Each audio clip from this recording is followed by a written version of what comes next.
I've been in a defensive position since the beginning of the year.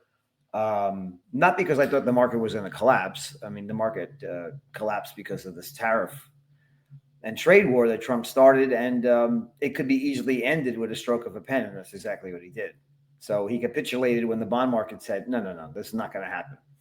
So, now we're kind of like in limbo. We're at 10% across the board, 30% with China. And I guess, at the last salvo was from Trump is, well, we're going to wait a few weeks, 2 or 3 weeks, and we're just going to assign a tariff rate to the rest of the world, whatever it is. The baseline is 10. So tariffs are going up. They're going to be at 10%. That's 6 times higher than they were last year.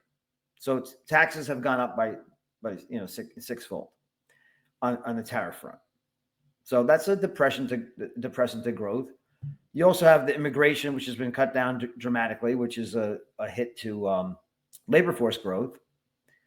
And we have kind of on the margin, we had Doge do a little bit of here, a little cutting there. But I guess more importantly, those are all depressants to growth. But now what I'm most concerned about is the bond market.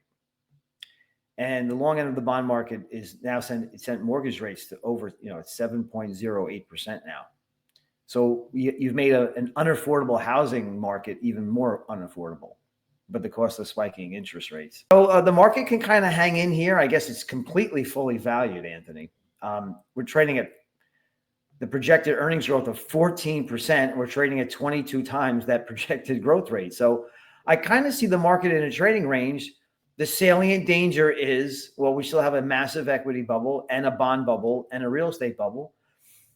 The pin for that would be the 30-year treasury. If the long-term rates begin to spike out of control, then the whole thing comes collapsing down. And I have a model that measures and maps the whole thing. And that's going to keep me hopefully on the right side of this trade. Right now, as I said, we were defensive. We continue to be defensive, but we're not net short yet. So we think we're in a trading range, and we're going to trade that range as best we can until we get some